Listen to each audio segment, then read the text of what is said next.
أشهد أن لا إله إلا الله وحده لا شريك له وأشهد أن محمدا عبده ورسوله أما بعد. Para hadirin yang dimuliakan Allah Subhanahu wa taala. Alhamdulillah, pada kesempatan ini kita kembali berjamaah dalam haflah mubarakah. Semoga berjamaahnya kita akan membukakan pintu-pintu kebaikan sesuai dengan usaha dan harapan kita, sebagaimana kita ikrarkan pada setiap kali sholat, ihdinas siratal mustaqim, tunjukkanlah kami kepada jalan yang lurus. Bukan berarti kita belum mendapatkan petunjuk, namun penuh harapan agar petunjuk yang ada pada diri kita tidak berpaling dari arah dan tujuan yang lurus, dan tentu agar senantiasa kita bertambah kuat dan tetap berada dalam petunjuk itu. Inilah di antara makna ihdinas siratal mustaqim. Saya diminta untuk menyampaikan pembahasan sekitar wasiat. Sebetulnya masalah ini adalah masalah yang sangat berat di kalangan para ulama tafsir atau ulama fikih, tetapi barangkali kita coba-coba, mudah-mudahan tidak menyeluruh, namun bisa sampai kepada sasaran yang diharapkan. Sebetulnya kalau kita perhatikan urutan ayatnya, bukan dari faraid dulu, bukan dari warisan dulu, tetapi dari wasiat dulu, kemudian dari wasiat baru kepada warisan atau kepada hukum-hukum faraid. Hari ini terbukti ketika turun ayat yang berhubungan dengan wasiat, maka tentu wasiat pun itu ada beberapa macam. Pertama, wasiat yang biasa disebut dengan wasiat dini. Yang kedua, wasiat yang biasa disebut duniawi. Ketika Ibrahim dengan Yakub berwasiat kepada anak-anaknya, kepada cucu-cucunya, wa wassa biha Ibrahim banihi wa Yaqubu, itu dapat kita lihat dalam surat Al-Baqarah. Inna Allah astafa lakumuddin, sesungguhnya Allah telah memilih agama bagi kalian. Maka wasiat di sini tidak ada hubungannya dengan masalah maliyah, tidak ada hubungannya dengan masalah harta. Makanya biasa para ulama mengatakan ini wasiat dini. Yang kedua adalah wasiat duniawi, wasiat mali yang berhubungan dengan masalah harta, maka tentu ini adalah terjadinya perpindahan milik dari seseorang kepada orang lain, namun terjadi perpindahan milik setelah salah seorang wafat. Karena perpindahan milik itu ada kalanya ketika masih hidup. Apakah terkait dengan masalah nasab, terkait dengan masalah keluarga atau tidak? Ini bisa terjadi perpindahan milik. Ketika masih hidup, terutama yang menyampaikan milik kepada orang lain, itu bisa disebutnya hadiah. Yang kedua bisa disebut sedekah. Kemudian bisa disebut juga adalah hadiah, infak, dan lain sebagainya. Hanya biasanya sebutan-sebutan ini tergantung siapa subjeknya dan siapa objeknya. Kalau objeknya itu di bawah dan subjeknya di atas, biasa perpindahan milik ini disebutnya adalah sedekah. Kalau dari atas ke bawah, katakanlah dari orang tua kepada anak kalau dalam keluarga, dari atasan kepada bawahan, itu disebutnya hadiah. Tetapi kalau dari bawahan kepada atasan, ini kalau dari atasan ke bawahan itu disebutnya sedekah. Tapi kalau dari bawah ke atas itu disebutnya hadiah. Katakanlah dari bawahan kepada atasan. Ini tentu dari segi perpindahan milik sama, tetapi dari sebutan tentu berbeda. Kemudian hal ini pernah terjadi. Rasulullah beliau biasa menerima hadiah. Namun pada satu saat beliau menolak pemberian karena masalahnya bukan hadiah, tetapi masalahnya ada nilai-nilai sedekah.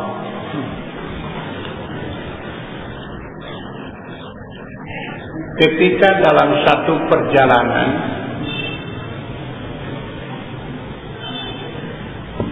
ada yang menghaturkan daging buruan. Para sahabat termasuk Rasulullah tidak mau memakannya. Padahal orang ini sudah bersusah payah ingin memberikan hadiah kepada Rasulullah dan kepada para sahabat. Tetapi justru oleh Rasulullah dan para sahabat ditolak. Apa sebabnya? Maka untuk menenteramkan hati orang tersebut, Rasulullah menjelaskan,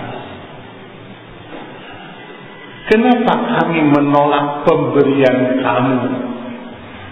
Fa inna urumun. Masalahnya kami dalam keadaan ihram,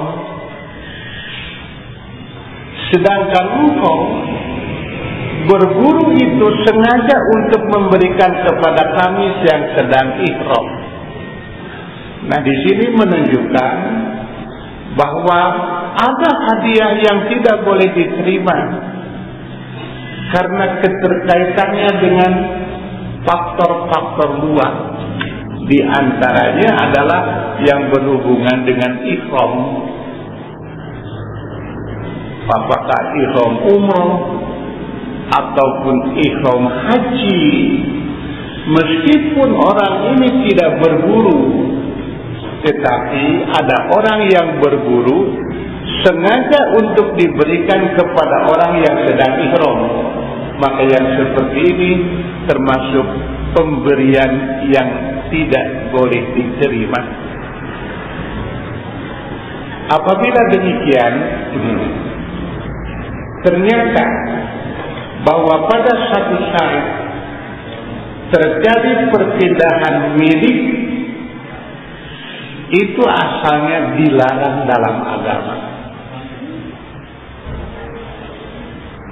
Katakanlah, kalau kopiah saya ada pada orang lain, maka ini hukumnya haram. Kenapa kopiah saya ada pada orang lain? Inilah yang pernah disampaikan oleh Rasulullah dalam khutbah wada, dalam khutbah di Mina, dalam khutbah di Arafah. Sengaja disampaikan dalam peristiwa yang sangat penting. Rasul menyatakan, fa inna dima'akum, sesungguhnya darah, wa amwalakum, harta, wa a'radakum, dan kehormatan kalian, alaikum haramun, adalah haram atas kalian. Di sini menunjukkan bagaimana kewajiban menjaga dan memelihara kehormatan seseorang. Kehormatannya saja wajib dipelihara. Tetapi pada satu saat begitu mudah, begitu murah kehormatan seseorang diganggu oleh orang lain. Apapun nama dan caranya, hanya yang jelas, yang seperti itu adalah mengganggu kehormatan orang lain, mengganggu darah orang lain, mengganggu harta orang lain. Maaf ya Pak, misalnya dalam keluarga ada seorang suami yang begitu mudah, ringan tangannya, sepirak nyabok pipi istri sampai berdarah. Apa kira-kiranya tidak akan kena kepada ancaman yang seperti ini? Kalau kita perhatikan, fa inna dima'akum, sungguh darah kalian. Atau seorang istri begitu mudah ada masalah, tepira di korowo itu dengan suaminya sampai berdarah. Apa kira-kira tidak akan termasuk kepada ancaman ini? Begitu kehormatan dalam Islam dijaga dan dipelihara. Sebab ternyata kalau kita perhatikan bagaimana perjalanan butir-butir darah yang panjang perjalanannya. Butir-butir darah itu memerlukan waktu yang lama dan panjang. Tapi kok kenapa tiba-tiba begitu mudah dan murah sehingga darah itu keluar dari tubuh seseorang? Nah, apabila demikian halnya, perpindahan milik, keluar darah, kemudian diganggu kehormatan, pada satu saat boleh, tetapi harus dengan cara-cara yang dibenarkan oleh agama. Kenapa harta ini berpindah? Apakah hadiah? Apakah sedekah? Apakah nafkah? Apakah zakat dan lain sebagainya? Bila tidak jelas, maka hukumnya haram. Tidak dibenarkan menurut agama. Nah, para hadirin yang dimuliakan Allah, termasuk dalam hal ini al-wasiyatu. Wasiat yang kedua yang kita maksud adalah perpindahan milik. Perpindahan milik dari seseorang kepada orang lain, tetapi terjadinya setelah yang berwasiat itu meninggal dunia.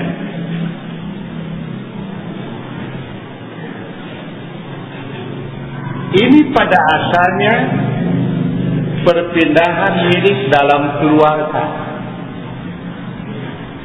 Tetapi di kemudian hari, hukum wasiat ini dihapus sebahagian. Dihapus sebahagian yang biasa dikenal dengan am dan taksis. Jadi kalau dihapus hukum itu sebahagian, dalam bahasa agama disebutnya taksis. Tapi kalau dihapus secara keseluruhan, itu disebutnya nasikh mansukh. Maka al-wasiyatu dihapusnya tidak secara keseluruhan, tetapi sebahagian, dalam arti tetap berlaku hanya kepada siapa berlakunya hukum wasiat itu dan bagaimana caranya wasiat kepada seseorang dari seseorang. Kalau kita perhatikan di sini di dalam surat Al-Baqarah, a'udzubillahi minasyaitonirrajim, kutiba 'alaikum idza hadara ahadakumul mautu in taraka khairanil wasiyatu lil walidaini wal aqrabin bil ma'ruf haqqan 'alal muttaqin.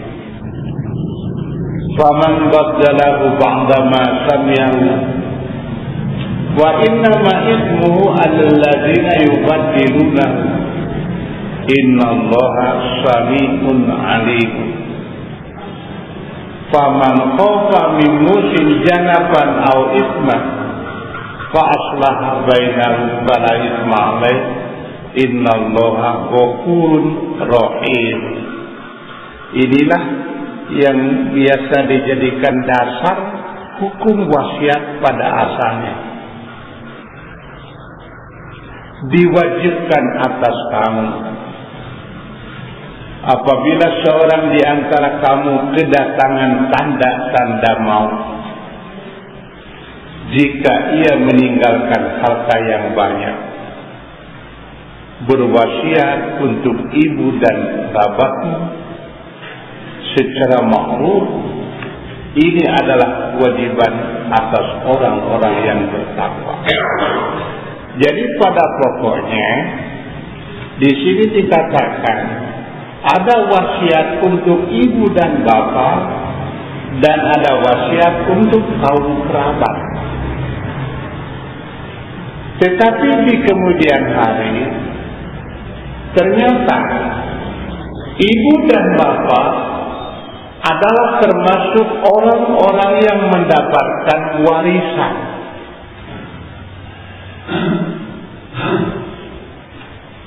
Sedangkan aqrabin, mereka itu adalah termasuk yang tidak mendapatkan warisan. Siapa yang dimaksud kerabat itu? Para ulama sepakat Yang dimaksud dengan kerabat itu adalah mereka termasuk nasab, tetapi tidak termasuk ahli waris. Atau dia termasuk ahli waris tapi terhalang oleh ahli waris yang lebih dekat. Katakanlah anak dari mayit kebetulan punya cucu, maka tentu anak dan cucu ini termasuk nasab. Pada asalnya kedua-duanya termasuk ahli waris, tetapi karena ada yang lebih dekat adalah anak, maka cucu termasuk ahli waris yang terhalang. Nah, inilah barangkali yang termasuk akrobi. Sehingga nanti pada satu saat ini yang terjadi jadi kalangan para ulama. Dalam satu keluarga punya anak katakanlah 4. Salah seorang dari yang 4 ini sudah wafat. Tetapi ada cucu dari yang wafat itu. Tetapi tetap cucunya itu tidak akan dapat warisan karena terhalang oleh 3 orang anak yang wafat. Dalam hal inilah nanti diberlakukan yang disebut wasiat. Bagi siapa? Lil aqrabi, wasiat bagi kaum kerabat. Apalagi pada satu saat ada yang sama sekali tidak dapat warisan, ada juga yang mendapatkan warisan menjadi berkurang. Katakanlah misalnya seorang anak perempuan, pada satu saat dia bisa mendapatkan setengah dari warisan, tapi dalam kesempatan yang lain dia bisa berkurang dari setengah dari warisan itu karena ada ahli waris yang lain. Seorang ibu pada satu saat dia dapat 1/3 dari warisan, tetapi dalam kesempatan yang lain hanya dapat 1/6 dari warisan. Nah, ini pun dalam istilah faraid dikatakan mahjub, terhalang. Tetapi ada terhalang sebagian, ada terhalang keseluruhan. Maka dalam hal inilah kenapa di kemudian hari wasiat asalnya disyariatkan, tetapi setelah ada hukum waris maka syariat itu tidak disyariatkan kepada ahli waris, tetapi disyariatkan kepada mereka yang diperkirakan tidak akan mendapatkan warisan. Namun demikian tidak secara mutlak wasiat itu ada ketentuan-ketentuannya, sehingga pada akhir ayat dikatakan, tetapi siapa yang khawatir atas orang yang berwasiat itu berlaku berat sebelah atau berbuat dosa, lalu ia mendamaikan antara mereka, yang kira-kiranya wasiat itu akan menimbulkan belas sebelah, bahkan akan menimbulkan dosa sama sekali. Hal ini wasiat boleh dirubah.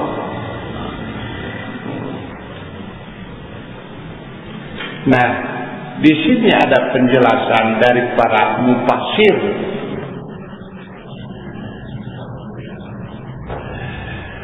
Istamalat hadhil ayatul karimatu alal amri bil wasiyati lil walidaini wal aqrabin wa qad kana wajiban qabla nuzuli ayatil mawalid.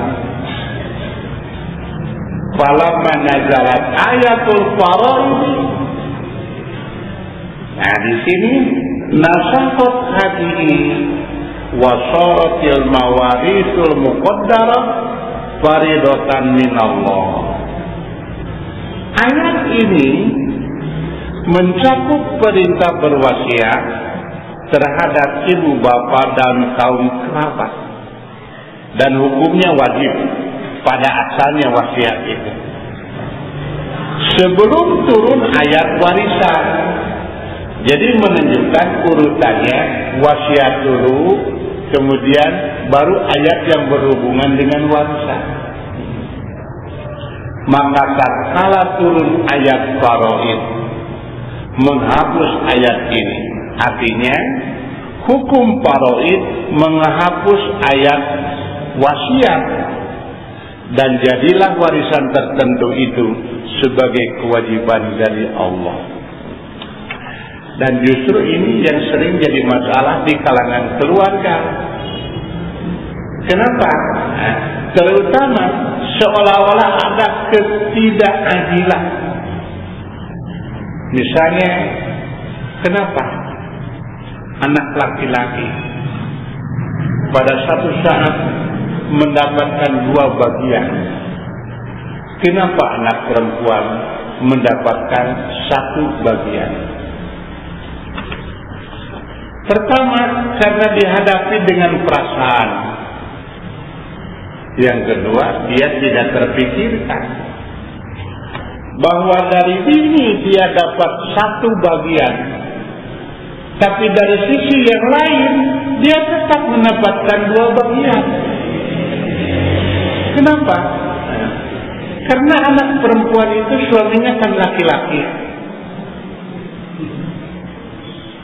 Suaminya laki-laki.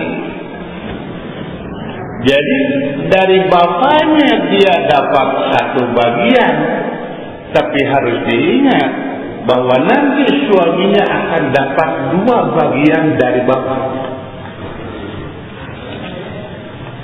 Kemudian tidak terpikirkan lagi lebih panjang. Kalau anak laki-laki mempunyai kewajiban memberi nafkah, tetapi anak perempuan tidak ada kewajiban untuk memberi nafkah dalam keluarga, jadi tidak mustahil yang mendapatkan 2 bagian anak laki-laki dalam waktu yang relatif singkat habis. Kenapa? Karena dia wajib memberi nafkah. Tetapi anak perempuan kan tidak ada kewajiban nafkah. Tidak mustahil akan bertambah yang hanya 1 bagian itu.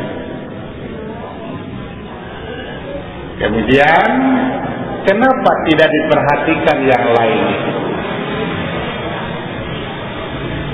Kita buat perbandingan.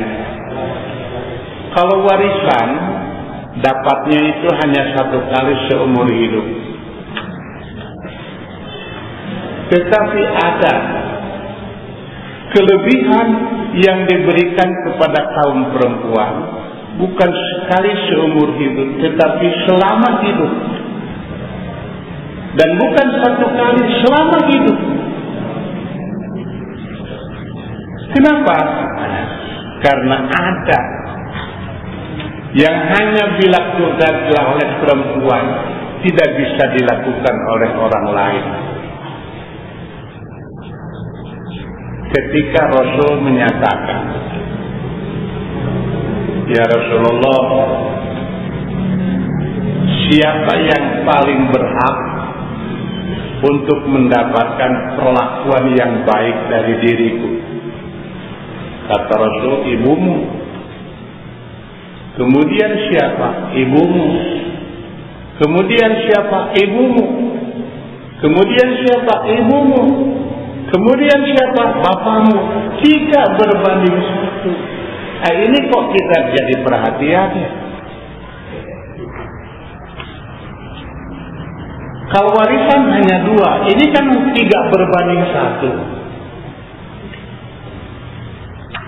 Padahal kalau kita perhatikan, bapak itu adalah pemimpin dalam rumah tangga. Tapi pada kenyataannya dalam hal-hal tertentu ibu lebih daripada bapak. Kata Rasul, bila bapak dan ibumu memanggilmu bersamaan, yang harus lebih dahulu didatangi siapa, Bu? Ibu, bukan bapak. Tapi kenyataannya dalam kehidupan kita sehari-hari, bukan ibu, bapak heula. Bapak heula datangan bisian molotot, bisi molotot. Demek mama naon-naon. Itu pada kenyataannya. Jadi bingung itu mau melaksanakan ketentuan agama kayak itu. Karena dihadapi dengan perasaan. Kenapa demikian? Kita perhatikan ada beberapa kejadian yang hanya bisa dilakukan oleh seorang ibu. Suami bekerja, istri pun bisa bekerja. Bahkan tidak mustahil pangkatnya lebih daripada suami. Istrinya kapten, suaminya kopral. Jadi Bekasi kan jadi masalah. Sampai dibedir itu istrinya itu. Kenapa? Kecemburuan. Suaminya kopral gitu. Ada istrinya kapten. Di rumah itu ibu rumah tangga. Tapi kalau di kantor kan komandan dia. Ini menunjukkan ada yang bisa dilakukan oleh laki-laki, perempuan lebih. Suaminya dagang, istrinya lebih daripada istrinya, lebih daripada suaminya, lebih pintar dagangnya itu. Tapi ketika pada satu saat istri mengandung, kira-kiranya bisa diwakili oleh suami. Makanya ini berurutan, mengandung, melahirkan, kemudian menyusui, menggendong. Ini beberapa hal yang berurutan yang hanya bisa dilakukan oleh seorang istri. Maka wajar istri lebih daripada suami. Dan ini jangan diperhatikan. Bahkan lebihnya itu lagi kurang diperhatikan dari segi jasa. Memang kalau diukur-ukur dari segi jasa rasanya kurang etis ya Bu. Tetapi kalau diukur secara ekonomi, seorang istri mulai dari melahirkan sampai menyusui itu kira-kira kalau muruhan itu berapa itu? Mengandung saja sampai melahirkan berapa kalau muruhan itu? Kemudian menyusui berapa kalau muruhan? Padahal dalam Quran sudah jelas ada kan ayat yang menerangkan berapa suami yang harus membayar kalau istri itu menyuruh menyusui kepada orang lain. Ternyata seorang anak itu bisa ratusan juta. Bahkan untuk ukuran sekarang tidak mustahil sampai miliarin. Kan pernah di Amerika ada yang merentalkan rahim $10.000. Sekarang berapa $1 ya Pak? Jadi sampai melahirkan saja berapa itu? Satu anak. Belum menyusui. Kemudian belum menggendong. Sampai umur 2 tahun saja itu kalau nyewa babysitter berapa itu? Saya rasa kalau diukur secara materi bisa ratusan juta itu. Seorang anak kalau punya 2, punya 3, punya 4, 5 jarang terpikirkan ke sana. Makanya disinilah kenapa kalau pada satu saat kita dibukakan pintu untuk melakukan kebaikan-kebaikan yang tidak terpikirkan. Makanya saya nanti di sini kalau berhubungan dengan warisan, sebelum dibagikan warisan. Kalau seorang suami istri wafat, itu diperhitungkan berupa jumlah nilai peninggalan dari hasil kerjasama suami istri. Bukan gonogini ini, tetapi saham yang dalam bahasa agama disebutnya syirkatul abdan, kerjasama mulai dari berumah tangga sampai wafat. Suami berapa menghasilkan, istri berapa menghasilkan. Bagi persentase, tidak mustahil istri lebih besar persentasenya daripada suami. Seperti tadi, istrinya kapten, itu suaminya kopral, menyapu dalam rumah tangga. Tentu saja hasil kekayaan ini istri lebih besar daripada suami. Bahkan minimal itu saya sering membagikan itu istri 40%. Kalau tidak kerja, dalam arti tidak kerja mencari harta. Tetapi umumnya suami istri itu diambil 50-50, namun itu tidak termasuk gonogini itu, tetapi syirkatul abdan, dan inilah yang telah diberlakukan dalam kompilasi hukum Islam di pengadilan agama.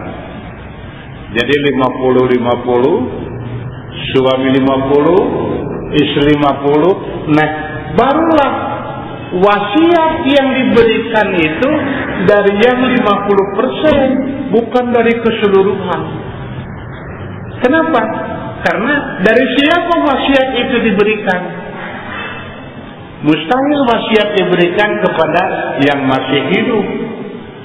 Tentu diberikan itu kepada yang sudah meninggal. Dan dari yang meninggal, maka baru itu dikatakan wasiat.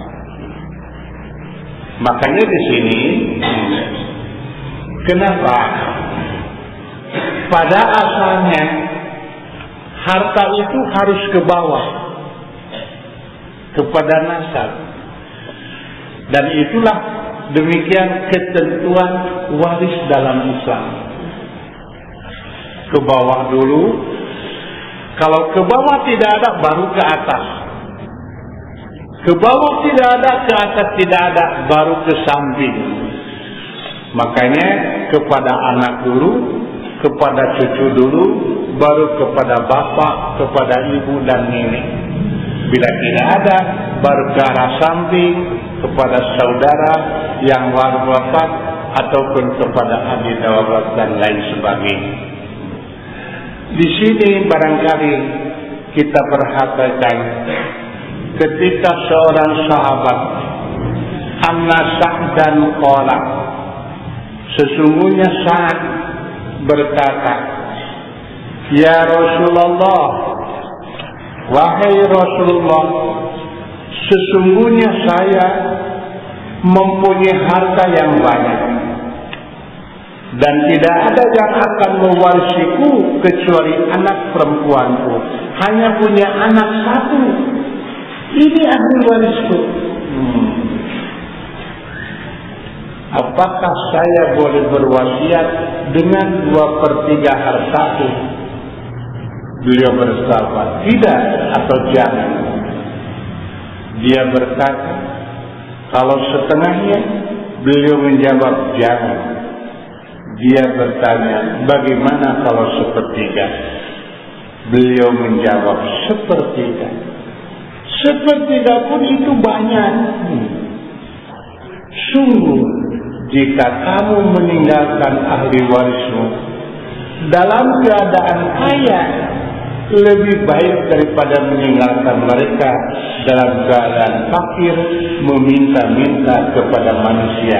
Nah, di sini menunjukkan bahwa pada asalnya harta itu turun ke bawah.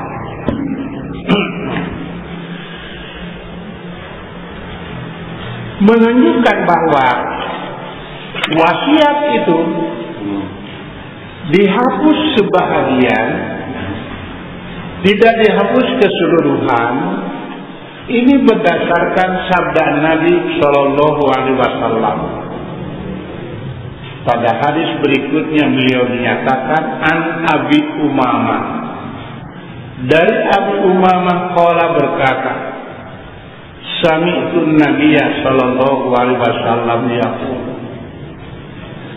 saya mendengar Rasulullah Nabi Shallallahu Alaihi Wasallam bersabda, Inna Allaha qad a'ta kulla dzi haqqin haqqah.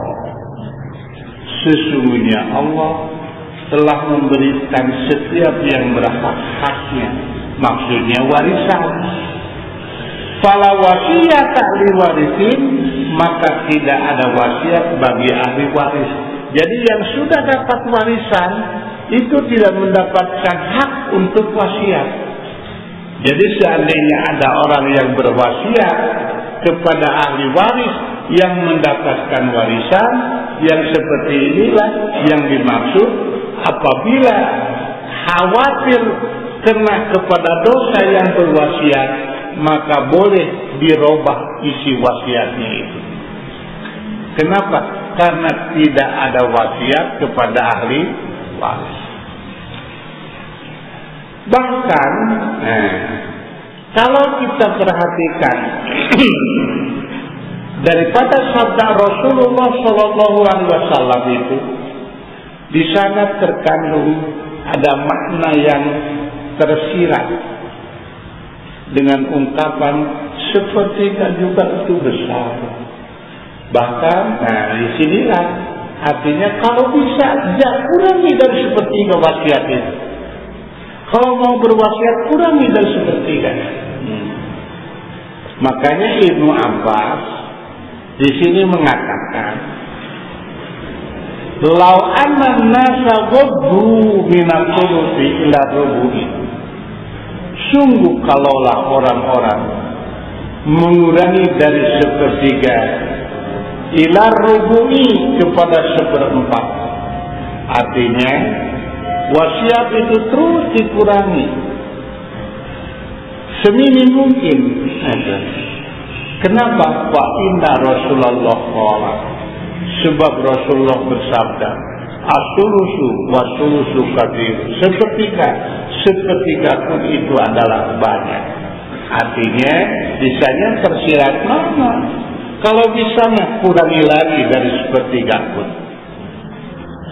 Nah, apabila demikian, dari beberapa dalil dalam Al-Quran ataupun sabda Rasulullah dapat kita simpulkan bahwa pada asalnya wasiat itu disyariatkan kepada ahli waris sebelum datang syariat waris. Jadi wasiat dulu syariat itu, kemudian baru syariat warisan. Dan setelah ada syariat warisan, maka syariat wasiat sebahagiannya dihapus. Yang kedua, wasiat diberikan dari peninggalan mayit.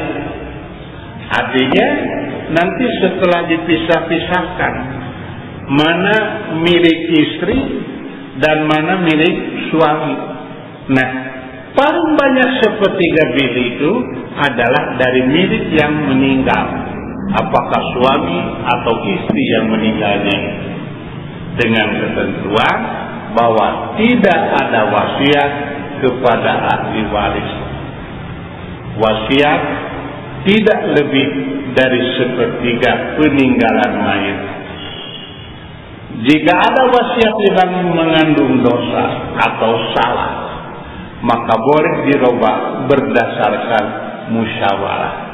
Nah, ini barangkali beberapa masalah yang ada sekitar masalah wasiat. Tentu hal ini adalah merupakan peringkasan-peringkasan dari keseluruhan yang berhubungan dengan hukum wasiat. Barangkali insya Allah nanti bisa dikembangkan dalam pertanyaan bila ada yang kurang jelas. Aqulu qouli hadza wa astaghfirullah li wa lakum.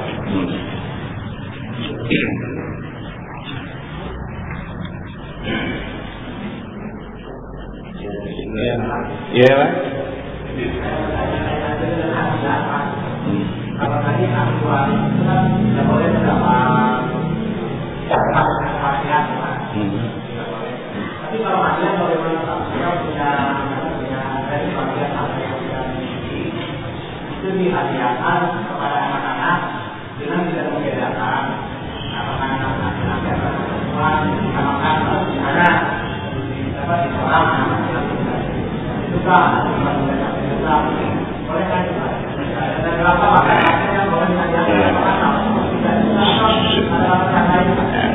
Seperti kita bahas tadi bahwa hadiah itu adalah perpindahan milik ketika yang memberikan hadiah masih hidup. Itu namanya hadiah. Dan kepada yang masih hidup, dengan catatan ahli waris harus setuju.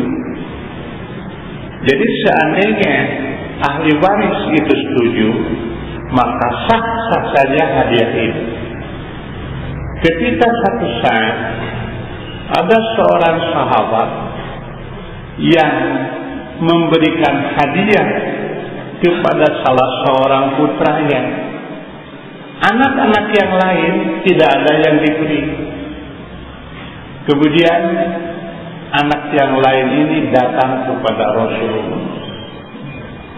Rupanya itu si ibu kebetulan yang memberikan hadiah itu ibunya mengikuti anaknya datang kepada Rasulullah sambil mengikrarkan, ya Rasulullah, aku mohon kesaksian. Waktu itu Rasulullah setelah mendengar pertama anak-anaknya tidak setuju, kemudian ternyata bahwa tidak seluruh anak-anaknya diberi, Rasul menyatakan, aku tidak mau jadi saksi yang tidak adil. Nah, dengan pernyataan ini menunjukkan bahwa kalau hadiah boleh-boleh saja, tetapi dengan catatan semua ahli waris harus setuju. Ya.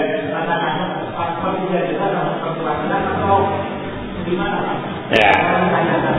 Kalau kita lihat hadiah itu tidak ada batasannya, tetapi dengan catatan bahwa hadiah itu jangan sampai menghindarkan diri daripada hukum waris.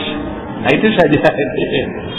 Jadi jangan jadi helah bahwa ini untuk menghindarkan hukum waris itu. Ya, itu. Jadi sewajarnya saja.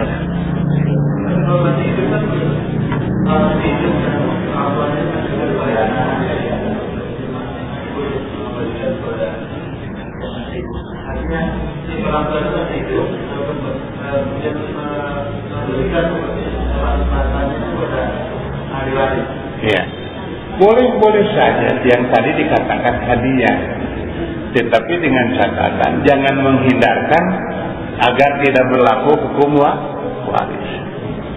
Nah, seperti kita bahas bahwa kepada orang tua itu tidak ada wasiat, karena orang tua akan dapat warisan. Tetapi kalau pada satu saat seorang anak mengurus orang tua atau anak diurus oleh orang tua, bagaimana ini? Tidak apa itu, sebab itu bukan warisan, tetapi justru itu adalah merupakan ihsan dan kebaikan. Jadi kewajiban lebih daripada batasan kewajiban disebutnya ihsan. Kenapa? Kewajiban orang tua kepada anak ada batasnya. Tapi kan di kita ada istilah, sudah tamat kuliah kawin, sudah kawin dipikirkan rumahnya, sudah dipikirkan rumahnya dimodalan. Nah, ini kan lebih dari kewajiban. Nah, itu yang disebut ihsan. Jadi ihsan orang tua ada juga kepada anak. Kenapa? karena melebihi daripada kewajiban orang tua terhadap anak.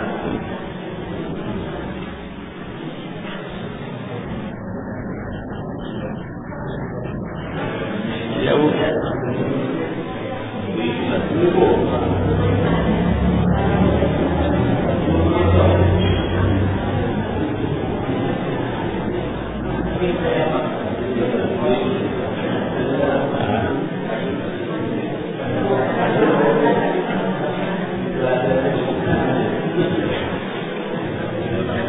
Ya Bu, ya.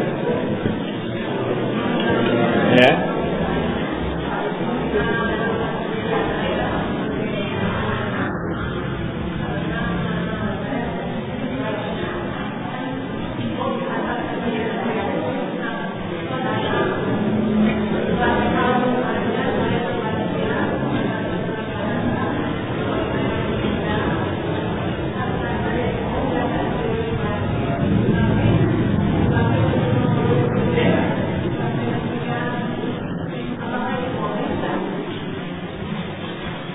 Jadi maksud ibu berwasiat bahwa harta peninggalan ibu jangan dulu digunakan, dibagikan sebelum baik.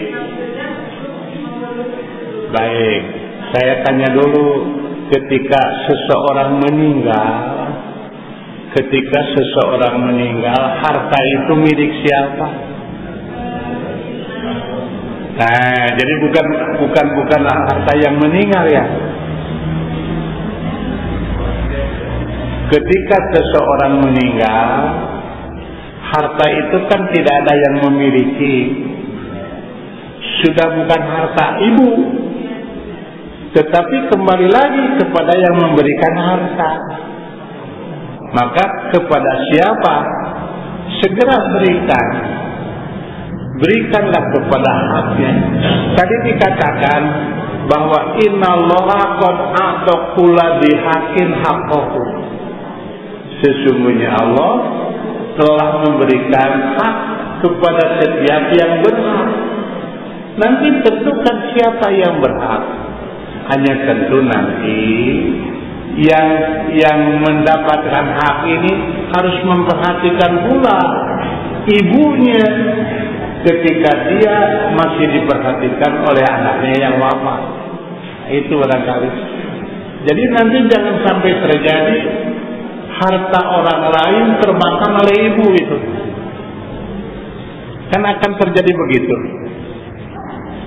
Jadi ketika harta itu tidak dibagikan, mau tidak mau akan terjadi hak orang lain termakan. Nah, ini yang dikhawatirkan itu. Jadi jangan sampai termakan oleh ibu, termakan oleh yang lainnya. Makanya segera ditentukan haknya. Nanti kalau sudah ditentukan haknya, mau diapakan silahkan itu. Mau dihadiahkan, nah itu mau dipakai mengurus ibu selanjutnya, tidak jadi masalah.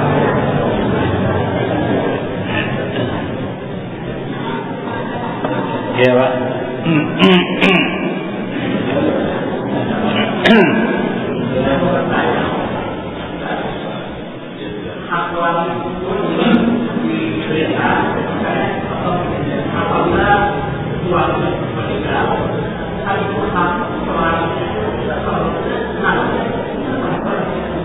Nanti bagaimana keadaannya di keluarga?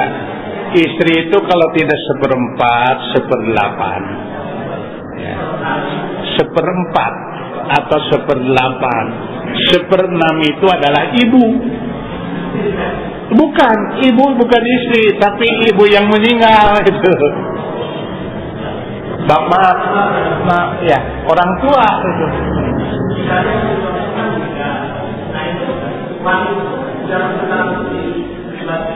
Harus segera, justru harus segera. Jangan sampai ada hak yang lain termakan oleh seseorang. Makanya itu kalau kita membagikan warisan harus ikrar dulu satu sama lain. kalau ada hak orang lain termakan oleh yang lain. Ini kan rasanya seperti cucuk itu, letik tapi jadi masalah itu. Nah, jadi hanya mungkin di kita karena ya masalahnya itu kan perasaan, maunya baru juga meninggal sudah dibagikan waris. Nah, itu. Karena umumnya kita mengikuti perasaan, nah, sehingga nanti pada satu saat terjadi masalah. Ini karena banyak kekurangan paham ketika terjadi pembagian waris. Kebetulan suaminya sudah menikah lagi. Jadi seorang suami ditinggal oleh istrinya. Terus kemudian menikah lagi dan ini belum dibagikan. Ketika terjadi pembagian waris, si istri yang baru dinikahi itu minta hak. Saya kan istrinya. Saya kan istrinya. Oh, saya katakan kalau ibu minta warisan, artinya suami ibu sudah dianggap mati. Kalau warisan itu kan dari yang mati, ini minta warisan, jadi berarti suami itu dianggap tidak ada itu. Oh enggak, senang ada, ini kan suami saya. Iya, warisan itu dari mana? Nah inilah, jadi sehingga dalam hal ini sering terjadi perbedaan masalah. Seperti istilah maaf tadi ya Pak, istilah ibu dengan istri itu. Ibu dengan istri itu kan di kita sering terjadi masalah istilahnya. Yaitu istri ibu, ibu istri. Nah itu. Ya. Ya.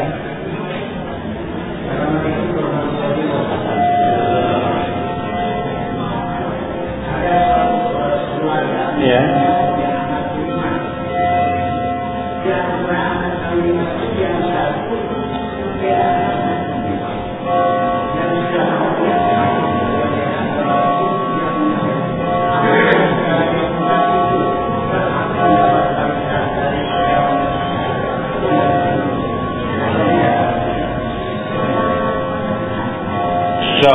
Satu keluarga di antaranya meninggalkan 5 putra gitu ya, putra putri. Kemudian salah seorang putra itu sudah meninggal. Oh bisa agama. Baik.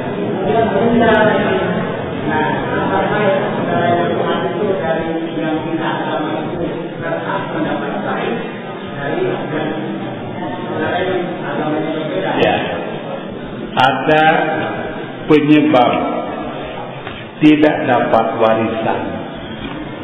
Pertama, karena membunuh, meskipun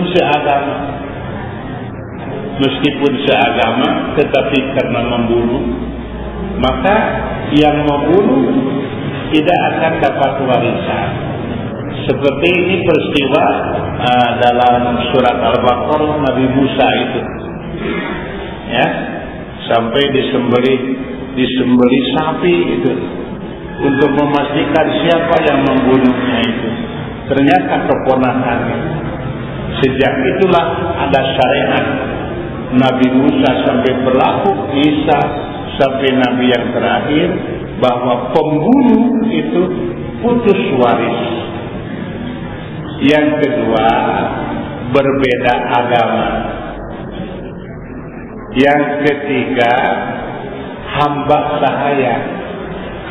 Hamba sahaya dari majikannya tidak dapat warisan, tetapi majikannya bisa jadi ahli waris. Kalau si hamba sahaya itu tidak punya ahli waris, katakanlah A memerdekakan hamba sahaya. Nah, hamba sahaya ini sampai wafat tidak punya ahli waris, maka semua kekayaannya diberikan kepada yang memerdekakan. Tetapi tidak terjadi hukum kebalikan. Kalau tuannya meninggal, dia tidak dapat warisan, tidak. Jadi pertama membunuh, kedua beda agama, dan yang ketiga adalah hamba sahaya.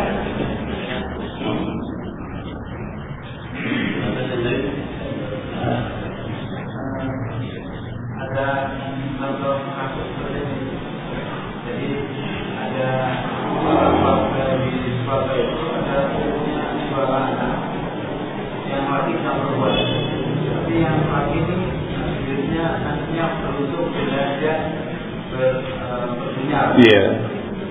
Pada waktu pembagian waris ada waktu itu tinggal, datanya dia itu diutusnya dikasihkan kepada yang perempuan. Iya. Ya. Boleh. Tetapi bukan warisan nilainya. Jadi warisan tetap saja 2 berbanding.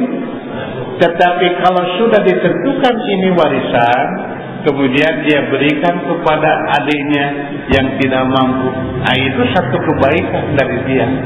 Jadi tidak jadi masalah. Ya, boleh saja. Seperti misalnya, jangankan begitu Pak.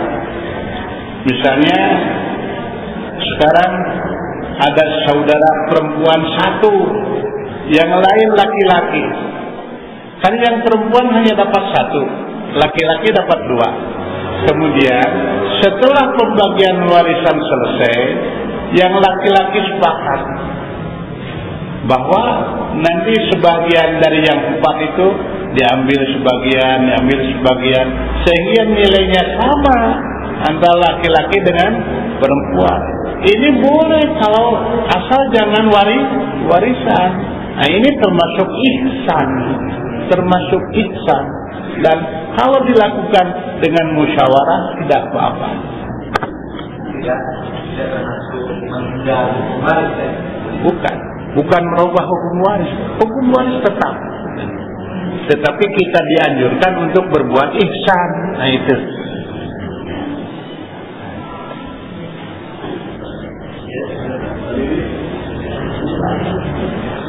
Dan apakah termasuk wasiat yang wasiat mari yang memberikan? Ada seseorang bertanya kepada saya bahwa ayah sebelum meninggal dia mengatakan mewasiatkan kalau saya meninggal jangan ditahlirin. Nah, nanti bertanya kepada saya, ini bolehkah dilaksanakan wasiat ini? Nah, saya juga ngomong bapak tanya seperti itu. Nah, saya lihat dari kata tauhid saja bahwa yang namanya tahlil ucapan la ilaha illallah, satu doa di mana kalau kita meninggal mengucapkan itu, bagaimana di Tuhan. Nah ini anak ini berpegang teguh kepada wasiat itu sehingga tidak melaksanakan seperti itu. Nah, itu doa. Menurut Bapak bagaimana jawaban saya ini benar atau begini ya, bahwa seperti pada waktu tadi pembukaan, bahwa wasiat itu ada 2 macam. Ada wasiat duniawi, ada wasiat juga mali ukhrawi. Wasiat duniawi nanti ada yang berhubungan dengan harta, dengan juga ada wasiat yang berhubungan dengan perintah atau larangan. Dulu di kampung saya ada yang berwasiat, kalau abah mau dituturkan ke penang pencak. Kalau di kita sekarang mah dangdut ya kan. Jadi mau dituturkan ku dangdut itu sampai di kuburan. Itu apa harus kita laksanakan? Nah, wasiat yang mana yang perlu kita laksanakan? Jadi selama wasiat yang seperti itu termasuk kepada yang bertentangan dan termasuk dosa kepada Khalik, maka la wasiata, tidak ada wasiat, la ta'ata limakhlukin tidak berhutang kepada makhluk dalam rangka maksiat kepada Allah. Barangkali dalam hal ini karena ya pemahaman yang berbeda. Betul bahwa kalimat la ilaha illallah itu yang akan menyebabkan seseorang menjamin masuk ke surga. Kalau yang mengucapkannya itu adalah yang mati. Kalau sekarang yang mengucapkannya yang hidup, bukan yang mati, bagaimana? Nah, ini barangkali bedanya tahlil dengan tahlilan. Jadi kalau tahlil kan diucapkan oleh yang hidup, kalau tahlilan diucapkan untuk yang mati oleh orang yang hidup. Nah, itu bedanya itu. Nah, kita diperintah itu tahlil seperti Rasulullah kepada Abu Thalib. Ya.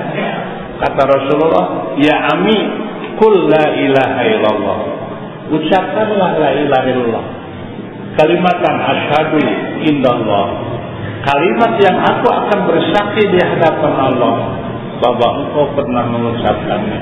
Itulah yang dimaksud dengan la ilaha illallah. Tetapi ya sampai wafat pamannya itu tidak mau mengucapkan.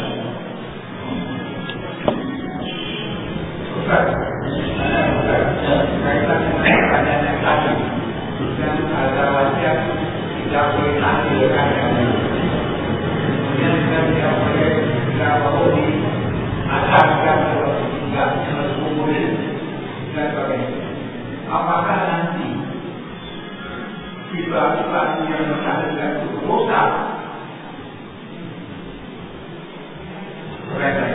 Ya, begini ya, masalah dosa itu adalah karena pelanggaran. Dosa dan tidak dosa itu pelanggaran. Apakah orang itu melanggar aturan? Kalau ternyata itu melanggar aturan, jadi dosa. Kalau tidak melanggar aturan, tidak dosa.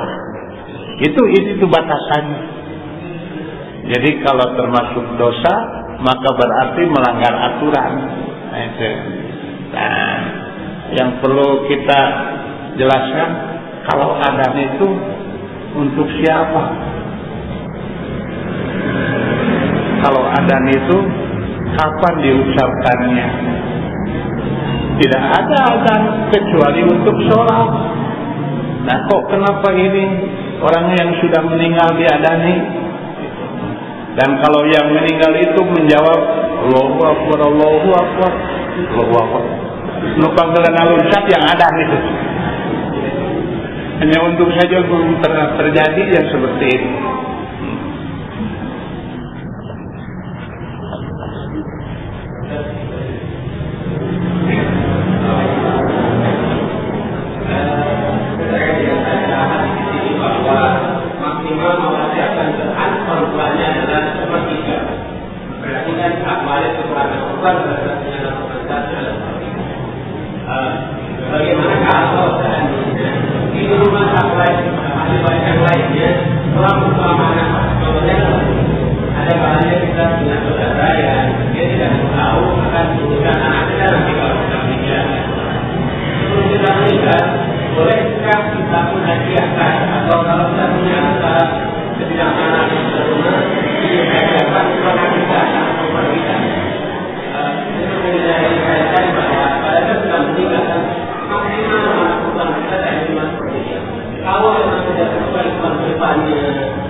Begini ya, memang ilmu faraid itu unik.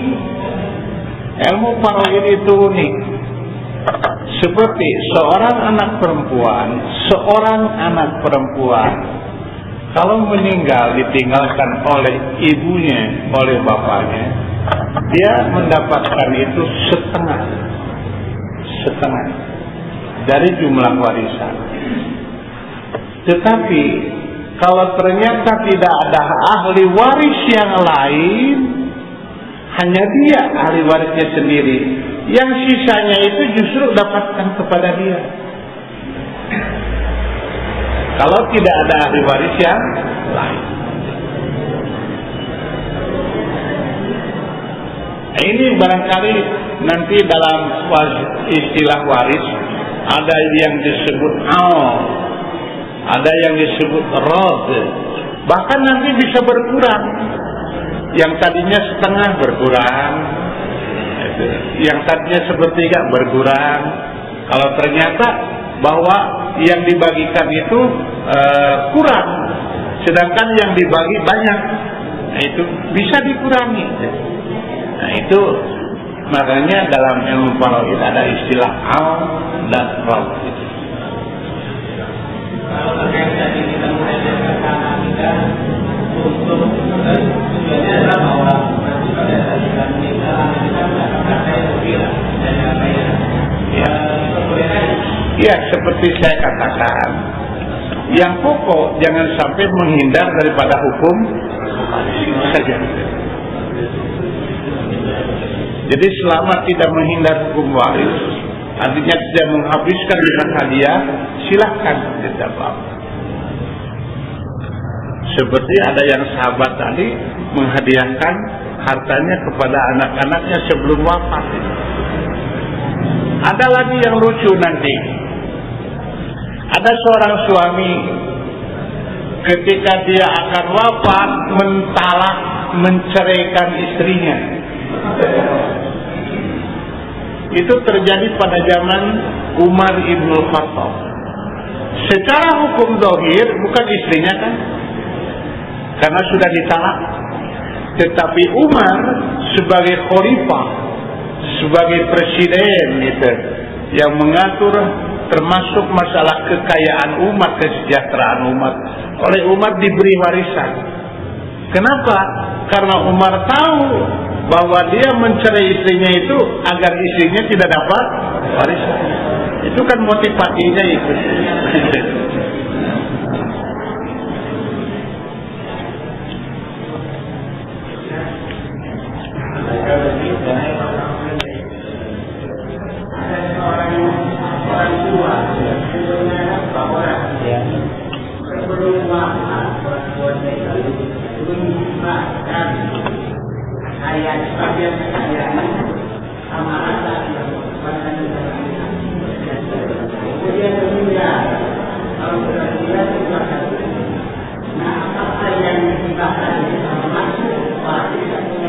Tidak. Yang dikatakan hibah itu hadiah. Jadi yang dikatakan hibah itu hadiah. Hadiah yang diberikan kepada yang masih hidup oleh orang yang masih hidup. Itu hadiah. Dan biasanya hadiahnya itu biasanya kalau ya luar biasa disebutnya hibah. Kalau itu mah tiap hari kita ayat tukang udut dikasih rokok sabatan, 2 batang, itu bukan hibah, itu hadiah saja. Jadi hibah mah pemberian yang luar biasa.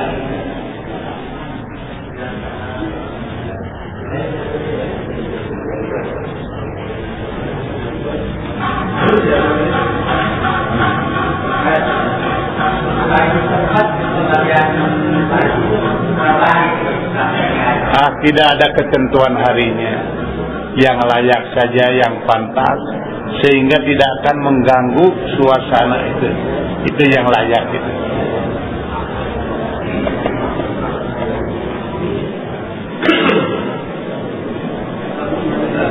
Ya. terkait dengan surat Al-Baqarah yang bahwa berwasiat itu dikait bapak dan harapan secara makhluk. Nah, yang dimaksud makhluk ini ada kriteria. Ya, yang dimaksud makhluk adalah sesuatu perkara yang baik menurut agama dan baik menurut adat, itu disebutnya ma'ruf. Nah, itu berhubungan biasanya itu adalah dengan kebiasaan yang berlaku dalam satu lingkungan. Makanya nanti ada perbuatan itu ada 2 macam. Ada urfi, ada ta'abudi. Ya. Misalnya kalau orang kita dipegang kepala itu kan menurut kita itu perbuatan yang tidak baik. Tapi kalau orang Arab tidak jadi masalah. Tapi kalau dipegang pantatnya, nah orang Arab menganggap seperti budak rodeksimu gitu. Jadi itu urfi. Ma'ruf itu sesuatu yang baik menurut agama dan baik menurut kebiasaan dalam satu lingkungan. Kan urfi kita beda-beda lagi nanti. Ada berdasarkan suku, ada berdasarkan bangsa. Nah itu bil ma'ruf.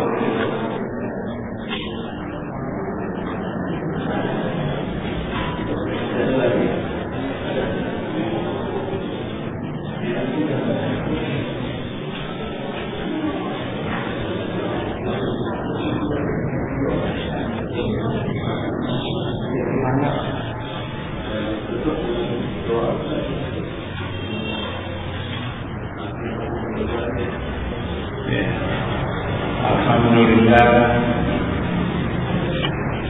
insyaallah mudah-mudahan kegiatan kita ini berkesinambungan di mana saja dan kapan saja, dan semoga menambah hidayah juga menambah keimanan yang ada pada diri kita.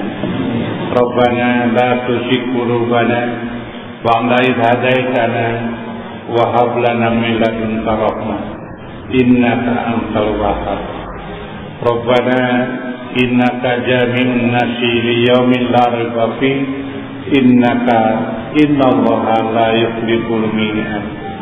Rabbana atina fid dunya hasanah wa fil akhirati hasanah wa qina adzabannar. Aqulu qouli hadza wa astaghfirullah li wa lakum. Wassalamualaikum warahmatullahi wabarakatuh.